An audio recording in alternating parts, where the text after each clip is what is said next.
Yo, at what is up ulit mga nakamas? Welcome nga pala sa aming channel. Ito nga pala ang Jamji.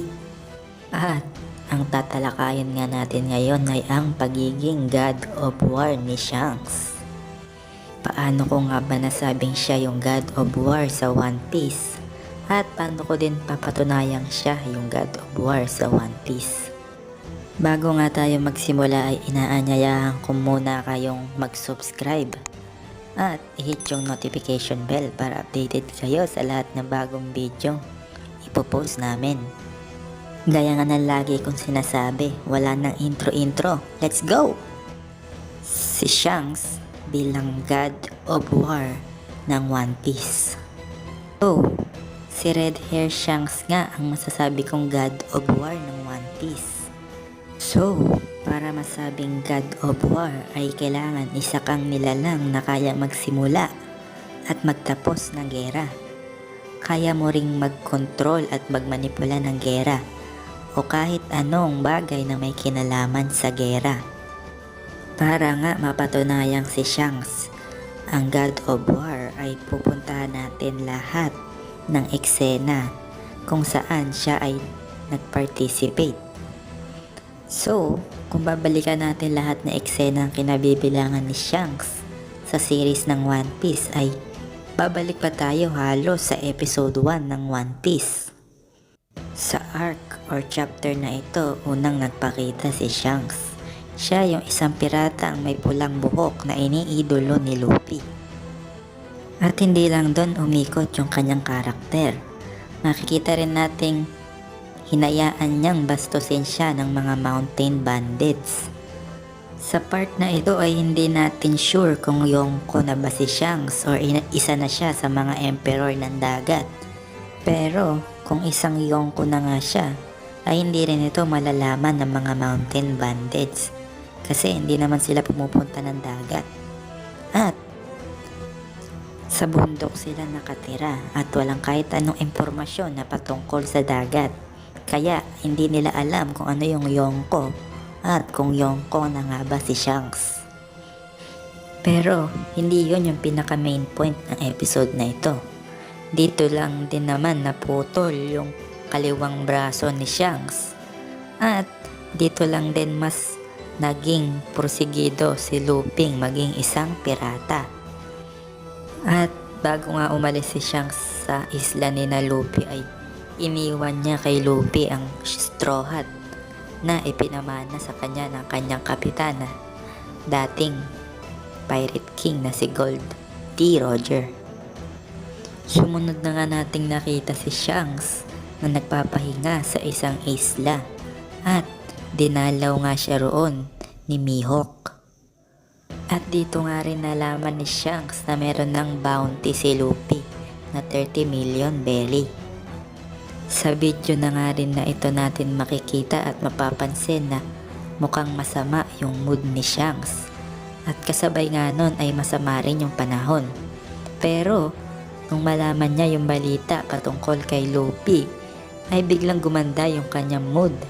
At kasabay nga nito ay ang pagganda rin ng panahon. At dito nga ay wala pa rin tayong idea kung ano ang koneksyon ni Mihawk kay Shanks. Sunod na nga nating nakita si Shanks na nasa New World at isa siyang emperor doon at makikipagkita nga siya kay Whitebeard bago tumungo si Whitebeard sa Marineford upang makipaggera at bawiin si Ace.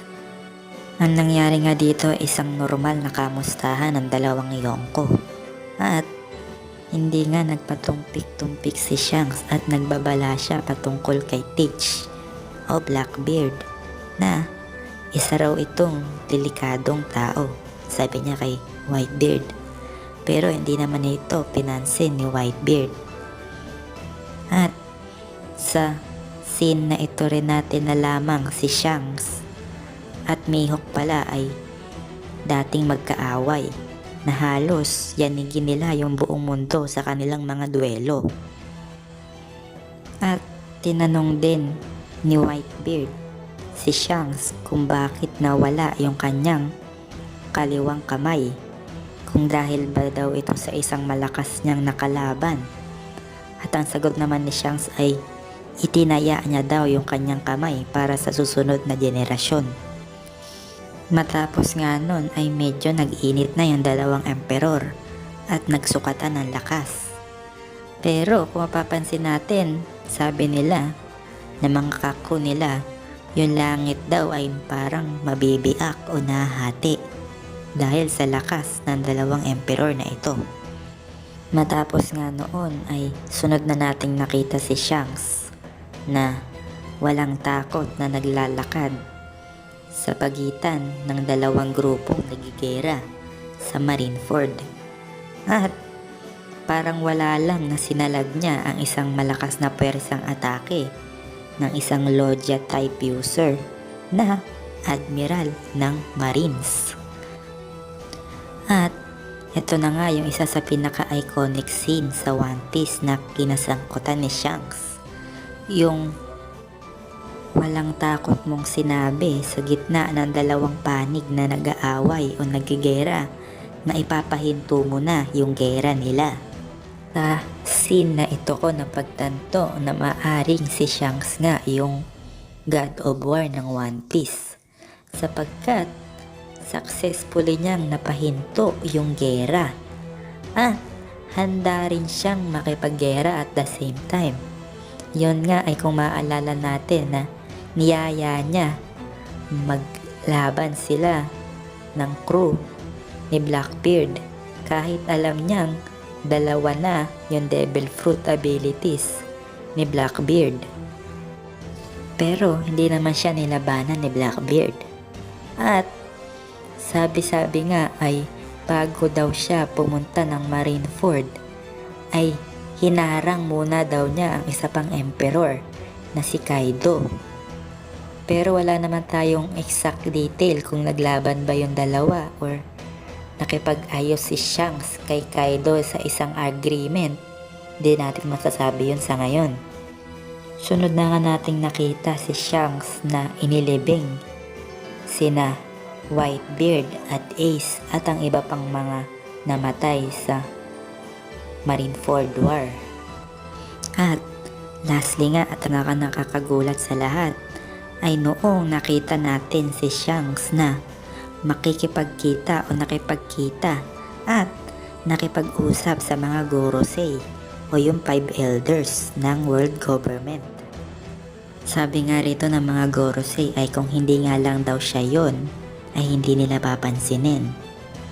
At makikita rin natin ditong sinabi ni Shanks na may gusto siyang pag-usapan, isang pirata. So, meron ngang isang certain na pirata na gusto ni Shanks na pagtuunan ng pansin ng 5 elders ng world government. Sabi sa mga theory ay si Luffy daw yung tinutukoy ni Shanks dito. Pero para sa akin ay si Blackbeard iyon. Kasi kung maalala natin, yun din yung pinunto ni Shanks kay Whitebeard na kailangan daw ay mag-ingat siya kay Blackbeard. Pero hindi nakinig si Whitebeard kaya ayun namatay siya. Kaya sa tingin ko ay mas pinuntahan na ni Shanks yung mas mataas pa sa kanila.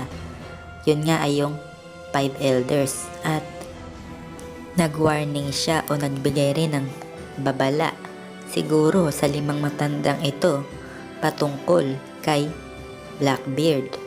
Kasi kung ikaw nga naman yung hari ng mga gera o God of War ay siguro isa sa mga kakatakutan mo ay yung mga nilalang na hindi mo makokontrol pagdating ng gera.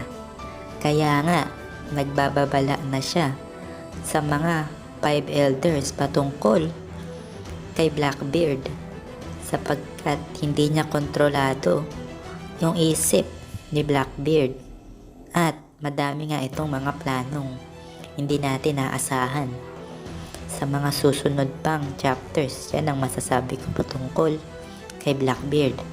Kaya naisip ko agad na hindi si Luffy yung tinutukoy ni Shanks dito kung hindi si Blackbeard. So, kung mapapansin nyo ay may nilagay akong picture dyan sa inyong mga screen kani-kanina lang.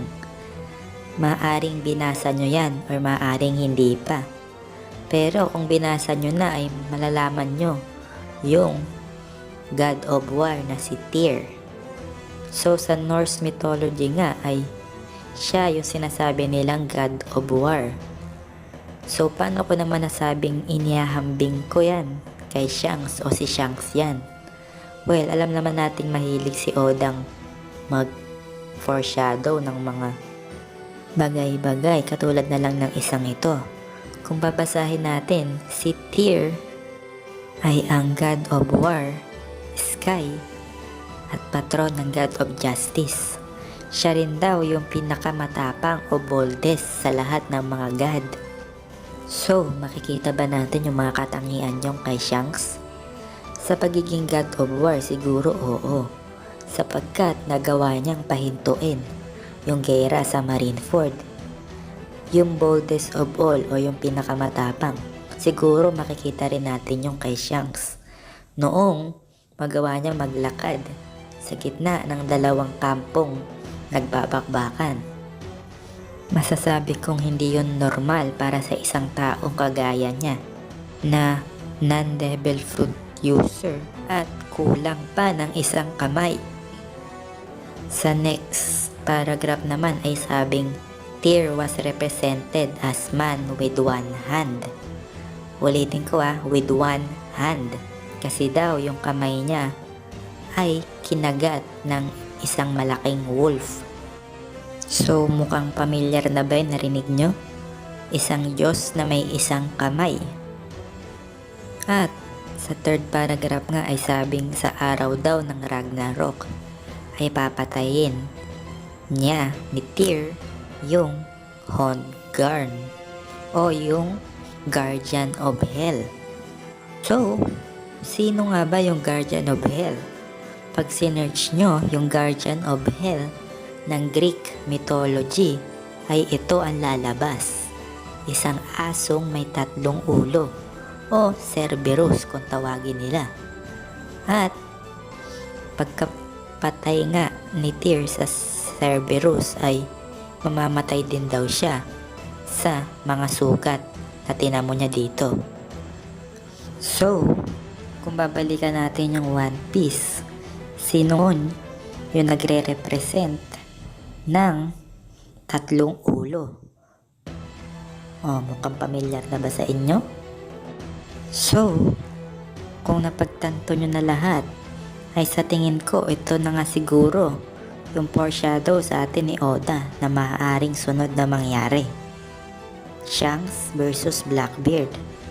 Mapapatay o matatalo ni Shanks si Blackbeard, pero mamamatay naman siya sa tatamuhin niyang galos or damage galing kay Blackbeard. So, that was it. Kung nagustuhan mo yung video na to, please leave a like. At ulit, huwag mo kalimutang mag-subscribe at hit yung notification bell para updated kayo sa lahat ng bagong video yung ipopost namin. That was it. Shanks as the God of War sa One Piece.